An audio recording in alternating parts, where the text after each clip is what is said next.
नमस्कार, मैं हूं आपके साथ इश्तियाक अहमद और आप देख रहे हैं आर्य न्यूज। स्वागत आपका मध्य प्रदेश और छत्तीसगढ़ के बुलेटिन में। रुक करेंगे तमाम खबरों की तरफ। मध्य प्रदेश की एक जिला अदालत ने हाल ही में कांग्रेस के वरिष्ठ नेता और राज्यसभा सांसद विवेक तनखा द्वारा दायर मानहानि मामले में मुख्यमंत्री शिवराज सिंह चौहान को नोटिस जारी किया है और कोर्ट ने चौहान के अलावा शहरी विकास मंत्री भूपेंद्र सिंह और प्रदेश बीजेपी अध्यक्ष वीडी शर्मा को भी उसी मामले में नोटिस जारी किया है और जिसमें कांग्रेस नेता ने ओबीसी आरक्षण के संबंध में गलत तथ्यों का प्रचार करके उन्हें बदनाम करने का आरोप लगाया है। और कांग्रेस सांसद ने सर्वोच्च न्यायालय में ओबीसी आरक्षण मामले के बारे में कुछ टिप्पणियों को लेकर चौहान और दो अन्य के खिलाफ जबलपुर जिला अदालत में मामला दायर किया था। वहीं तनखा ने कहा कि अदालत ने उनसे जवाब मांगा है और अगली सुनवाई की तारीख 25 फरवरी तय की है। और वहीं कांग्रेस सांसद तनखा ने कहा कि मुझे अपने वकील से जानकारी मिली है कि 10 करोड़ के मूल्य के नुकसान के हमारे दावे में जबलपुर कोर्ट ने मुख्यमंत्री और अन्य प्रतिवादी पक्षों को अपना जवाब प्रस्तुत करने के लिए नोटिस जारी किया है और अदालत मामले पर 25 फरवरी को दोबारा सुनवाई करेगी। और वहीं पीएम सुरक्षा चौक केस को लेकर छत्तीसगढ़ में राजनीति गर्म हो गई है। बीजेपी पीएम सुरक्षा मामले को लेकर एक के बाद एक आंदोलन और प्रदर्शन किए जा रहे हैं और यहां तक कि मृत्युंजय जाप भी कराया जा रहा है। और इस बीच कांग्रेस प्रदेश प्रवक्ता धनंजय सिंह ठाकुर ने कहा कि झीरम नक्सली हमला भी हुआ था और उस दौरान बीजेपी पूरे मामले को लेकर चुप्पी क्यों साधे रखी थी और इस हमले के बाद कई साल भी इस पूरी घटना से पर्दा नहीं उठ सका, जिसे कांग्रेस एक राजनीतिक षड्यंत्र करार दे रही थी। और कांग्रेस प्रदेश प्रवक्ता धनंजय सिंह ठाकुर का कहना है कि साल 2013 में झीरम में नक्सली हमला हुआ था, उसमें कांग्रेस के बड़े नेताओं ने अपनी जान गंवाई और उस दौरान प्रदेश में बीजेपी की सरकार थी, लेकिन इस मामले में ना तो कोई बड़ी कार्रवाई की गई और ना ही इस मामले की जांच पूरी हो सकी है। और उनका यह भी कहना है कि बीजेपी प्रधानमंत्री की सुरक्षा को लेकर राजनीति कर रही है क्योंकि 5 राज्यों में चुनाव होने हैं और ऐसे में वो लोगों की सहानुभूति हासिल करने के लिए इस तरह के बयान दे रही है।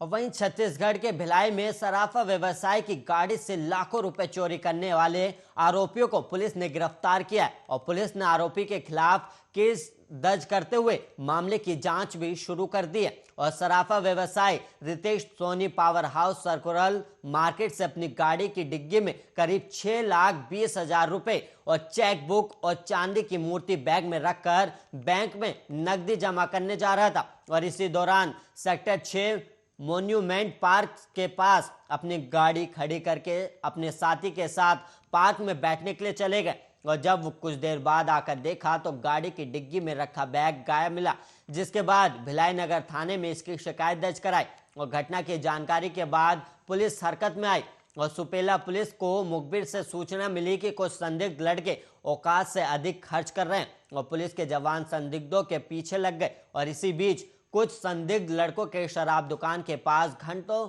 शराब पीने की सूचना मिली और पुलिस ने चोर ऋतिक सिंह उर्फ कालू को हिरासत में लेकर पूछताछ शुरू किया है।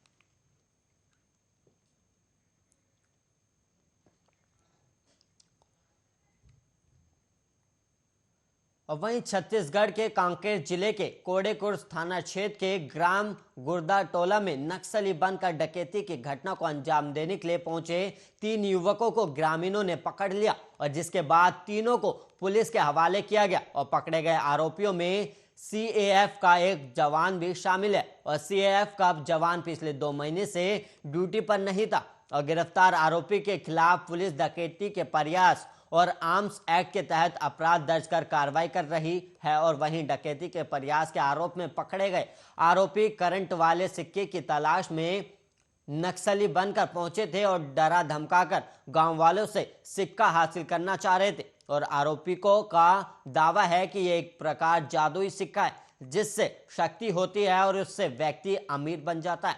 और उन्हें पता चला था कि गुर्दा टोला में करंट वाला सिक्का है। हालांकि आरोपियों ने घर में घुसने के बाद लाल सलाम का नारा लगाते हुए स्वयं को नक्सली बताकर 2 लाख रुपए की डिमांड भी की थी।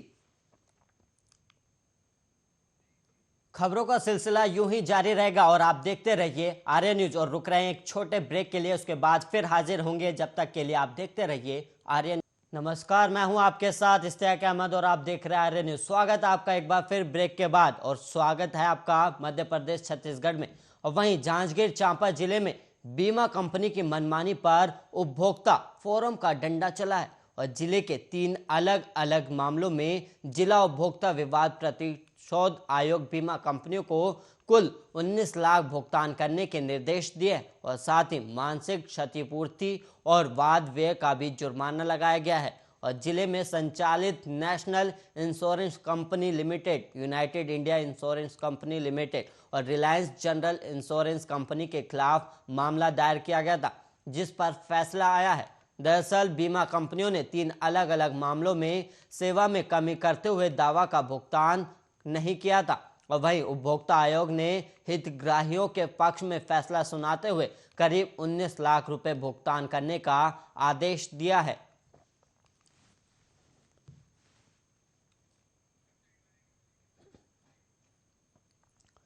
छत्तीसगढ़ के निलंबित आईपीएस जीपी सिंह को राज्य की ईओडब्ल्यू ने दिल्ली के पास गुड़गांव से गिरफ्तार किया और जीपी सिंह पर पुलिस विवेचना में सहयोग नहीं करने का भी आरोप है। और गिरफ्तारी पर रोक के खिलाफ सुप्रीम कोर्ट में लगी याचिका पर जीपी सिंह को राहत नहीं मिली थी, जिसके बाद से वो फरार चल रहे थे। और जीपी सिंह को बीते मंगलवार की देर शाम गुड़गांव से गिरफ्तार किया गया और इसके लिए ईओडब्ल्यू की टीम ने बाकायदा जाल भी बिछाया। और टीम ने पहले मैसेज फैलाया कि जीपी सिंह को गिरफ्तार करने गई टीम के 4 सदस्यों को कोरोना हो गया, जिसके चलते उन्हें वापस बुला लिया गया। और वहीं बताया जा रहा है कि इस मैसेज के बाद जीपी सिंह बेफिक्र हो गया और उनके गुड़गांव में होने की पुख्ता जानकारी ईडब्ल्यू के पास थी। और इसके बाद मंगलवार को टीम ने उन्हें गिरफ्तार कर लिया। और वहीं बताया जा रहा है कि फ्लाइट कैंसिल होने के कारण उन्हें सड़क मार्ग से ही दिल्ली से रायपुर लाया जा रहा है और आज शाम तक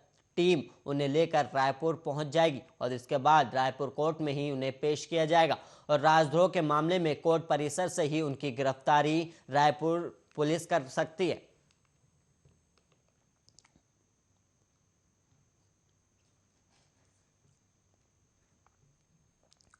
और वहीं बिलासपुर जिले में कबाड़ दुकानों के खिलाफ पुलिस ने अभियान चलाया, जिसके तहत पुलिस ने कबाड़ दुकानों में छापा मारकर 19 आरोपियों से लगभग 17 टन कबाड़ और 10 लाख रुपए जब्त किया है। और आरोपियों के खिलाफ पुलिस ने कार्रवाई भी की और पुलिस को चोरी का माल खपाने की शिकायत मिल रही थी, जिस पर पुलिस अलग अलग थानों के कबाड़ियों पर निगरानी भी रख रही थी। और इसी कड़ी में आज पुलिस ने सभी निगरानी वाले कबाड़ियों के ठिकानों पर छापेमारी कर बड़ी कार्रवाई की है।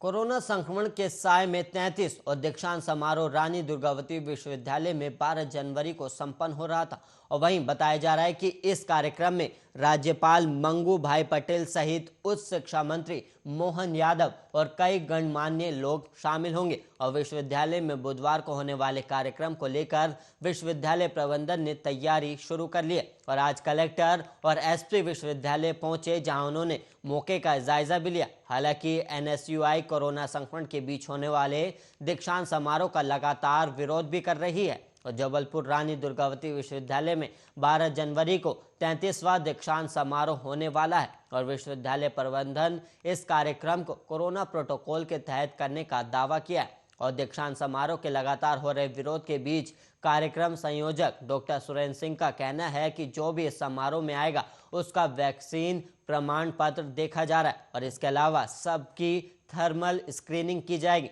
और सबका आरटीपीसीआर भी करवाया जाएगा। और उन्होंने बताया कि कार्यक्रम में 148 छात्रों की लिस्ट बनी है और इसके अलावा 48 छात्र गोल्ड मेडल के लिए आएंगे।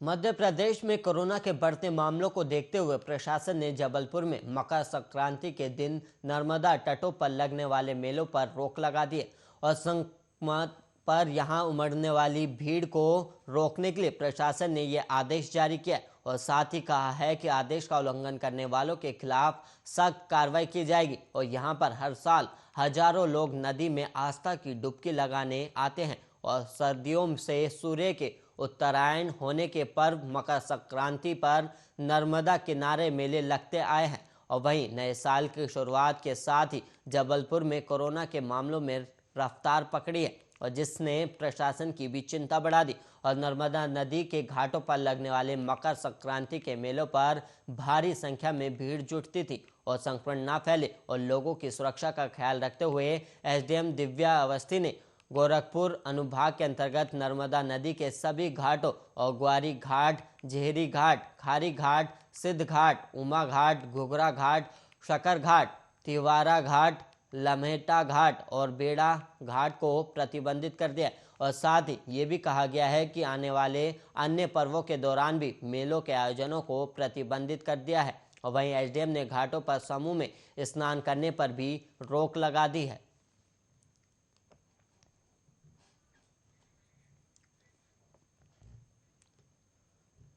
छत्तीसगढ़ में लगातार कोरोना संक्रमित मरीजों की पहचान हो रही है और इस बीच रायपुर में 4 ओमिक्रॉन मरीज की पहचान हुई है और इसके साथ ही प्रदेश में ओमिक्रॉन के केस 5 तक पहुंच गए। और हालांकि बिलासपुर में ओमिक्रॉन से पीड़ित मरीज ठीक भी हो गया और उसकी कोरोना रिपोर्ट नेगेटिव आई और स्वास्थ्य मंत्री टीएस सिंहदेव भी ओमिक्रॉन से संक्रमित हुए हैं। और ओमिक्रॉन के आज जो 4 मरीज मिले हैं उनमें छत्तीसगढ़ के स्वास्थ्य मंत्री टीएस सिंहदेव भी शामिल है और टीएस सिंहदेव ने ये खुद ही बताई है। और सिंहदेव ने कहा कि आज जो 4 पॉजिटिव मरीज मिले हैं उनमें से एक मैं भी हूं और मेरा भी सैंपल गया था जीनोम सीक्वेंसिंग के लिए, जिसमें मेरी ओमिक्रॉन रिपोर्ट पॉजिटिव आई है और इसमें कोई डर की बात नहीं है, सावधानी की बात है। और अभी मेरे घर में से 4 स्टाफ को भी कोरोना हो गया जो घर में काम करते हैं और अब वो मेरे माध्यम से हुआ है या किसी और माध्यम से हुआ ये पता नहीं है क्योंकि वो लोग मेरे संपर्क में नहीं थे। और हमको ये बात ध्यान में रखकर चलनी चाहिए कि हम अगर संक्रमित होंगे तो अपने परिवार और आसपास के लोगों को संक्रमित कर सकते हैं। तो जैसे ही लक्षण हमें पता चले हम तुरंत आइसोलेट हो जाएं।